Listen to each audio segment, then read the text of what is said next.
Hello and welcome to the new watch releases update for the week of March 7th until March the 14th. This is the show when we talk about new watch releases. So first, let's talk about the new Mido Multifort 8 2 crowns models. I myself am a pretty big fan of Mido watches, and lately they have been killing it. I think they are releasing some very good looking watches, including this new model. So this model comes with 3 different dial variations. There's the black one, the blue one, and this sort of gray greenish one. Out of the 3, the blue one is my favorite, but that's because I really do like blue dials. In terms of other specs on the watch, it's made out of stainless steel. It features a 40mm diameter by about 9.5mm in case height. It's a sapphire sandwich with a display case back displaying the movement.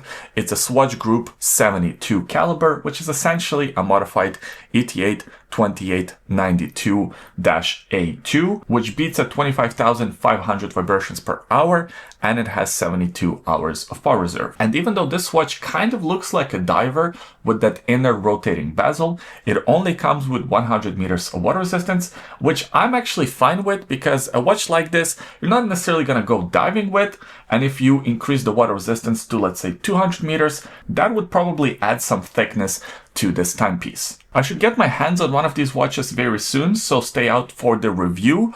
But one of the things that I noticed about the bracelet version, I don't really like that the bracelet doesn't really taper. From my experience, these integrated bracelet watches do need to taper, otherwise they will seem just a little bit too chunky on the wrist. On the rubber strap, on the other hand, the watch looks great, and it kind of has a little bit of that Citizen Series 8/AP offshore vibe, something like that. However, the pricing for this watch is nowhere near AP. It's priced at around $1,000 USD. I think $1,050 for the rubber strap one, and about 50 or $100 more for the bracelet. So, very fair, reasonable pricing. The new Citizen 30th anniversary limited edition models with the Washi paper dials. The Citizen is the high-end version of Citizen watches. The naming is kind of confusing, but essentially it's to the Citizen brand exactly the same as the Grand Seiko is to the Seiko brand. And over the years, I covered quite a few of these special release models, especially the ones with the washi paper. Now, this year is the 30th anniversary of this model, and we got 2 really cool looking watches that are limited editions. The cases are made out of super titanium, which is a more durable titanium, and one of them has this sort of pink look, the other one is the standard stainless steel look. They're about 38.5mm in case diameter and about 12.2mm in case height. They're powered by the caliber A060, which is an eco-drive quartz movement, but this is not the same eco-drive quartz movement that you will find in affordable watches. No, this is very special. It is actually a perpetual calendar with the accuracy of plus or minus 5 seconds per year. So these watches are pretty high-end in terms of their movements, even though it is still a quartz movement. Out of the 2 versions, I prefer the blue one, just like with the Mido. What can I say? I like blue dials. I also really like that washi paper texture on a dial. I think that looks really good, and it does kind of look like a paper texture. In terms of availability, these are limited editions to only 400 pieces for each model, and they are available worldwide. A lot of times these releases are Japan market exclusive. However, this one is worldwide, and they're priced around 3,000 USD. But that wasn't the only Citizen release. We also have the new Attesa Satellite Wave GPS F950 model. Just like with the washi paper release, this one is also for a very specific but very different demographic. You probably have seen these watches before. They're very complicated. As the name would suggest, they have a GPS signal for accuracy, but they're also perpetual calendars. They also have a bunch of other functions. I think it also has the alarm. It has the second time zone. These are very complicated watches. In terms of the movement, these ones are eco-drive movements. The caliber F950 is what's powering them. The accuracy on this one is not as good as the model we just talked about.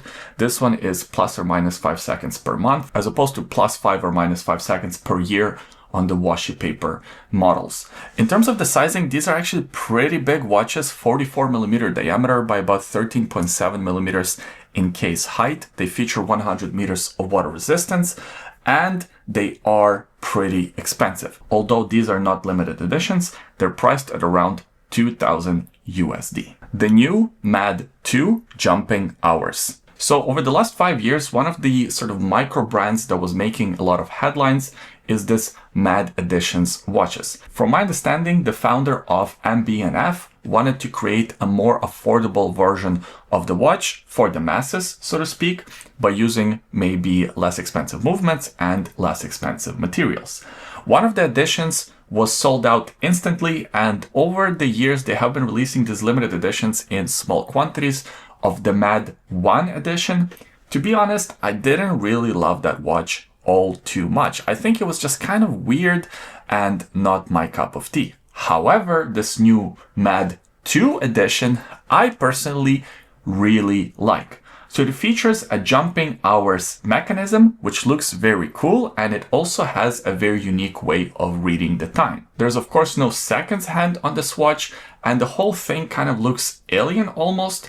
I don't know why, but for some reason I really dig it. In terms of the sizing, it's pretty good. 42mm diameter by about 12.3mm in case height. Not much water resistance here, only 30 meters, and the case is made out of stainless steel. A lot of times these sort of quirky watches are unwearable. They make them either very awkward in terms of the case shape, or they make them too large. I think this one here could be your everyday watch, and it will probably get you a lot of questions and comments.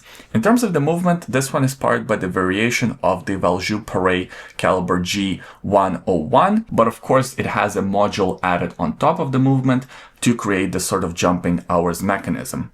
The movement still beats at 28,800 vibrations per hour, and it should have about 64 hours of power reserve. In terms of the different dial options available, my favorite is the green one. I think that looks very sharp, and the idea behind this design is to make the dial kind of look like turntables, you know, part of the DJ equipment, which it kind of does, and also the grooves on the center of the dial kind of make it look like a vinyl record, which is sort of cool. Now, in terms of availability, this will be a lottery-like system. So you have to enter into the lottery, and that will open on April 1st. And if you're selected, you can buy one of these watches, and they're priced at 2,900 Swiss francs. The new Omega Seamaster Planet Ocean Worldtimer models. I personally am a pretty big Omega fan. I think it's actually my favorite watch brand. However, all cards being on the table, I hate this release. I think it's just ridiculous. So let's start from the beginning. The Planet Ocean is supposed to be Omega's Seamaster's sort of ultimate version. This is supposed to be the best and the greatest technology available in the watch. Now, of course, they have the Ultra Deep, which comes with very impressive water resistance, but for the most part, the Planet Ocean was the go-to higher end version of the Seamaster. And until today, the Worldtimer complication wasn't available in the Planet Ocean line of watches. It was available in the Seamaster Aquaterra, which are pretty popular, and I actually think they look really good. Now, for 2025, there is this new model, the Planet Ocean Worldtimer. And on a first glance, it's actually a pretty good looking watch. I like the sort of honeycomb texture to the dial. I think that's the new design language that Omega is going for. Also, the sort of blue turquoise accent on the watch works for me. I think that looks pretty good. And overall, I am a pretty big fan of Worldtimer complication. I think it is one of the more useful complications that you could have on the watch. Now, where my problems lie with this watch is actually with the sizing. The diameter of this watch is 45.5mm, which is big, right? But it's not ridiculous. You can still wear this watch. The problem is the thickness. 17.5mm. 17.5mm. Is just way too big, and even though the case is made out of ceramic, it is still a pretty big watch to wear.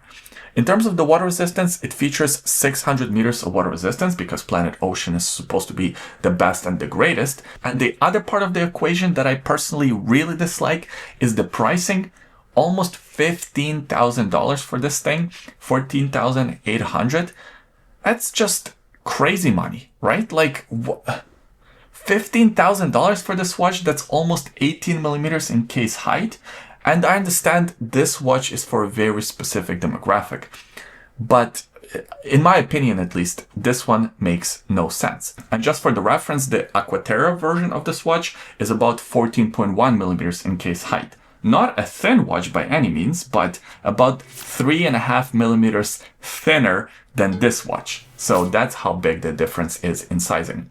Once again, I have no idea what Omega is thinking with this model. It's just, at least in my mind, this one makes no sense. The new MeisterSinger Neo, now available in 4 new dial colors. MeisterSinger is a German watch brand with a very sort of Bauhaus German design language. These dials are super clean, and the claim to fame of this model is, of course, the way you read the time. There's only one hand that goes around the dial, and you read the hours and the minutes at the same time, which is kind of a unique way to tell time, and it's also the standout feature of these models. Neo is probably the most popular watch that the company makes, and now for 2025, this watch is available with 4 new pastel colored dials.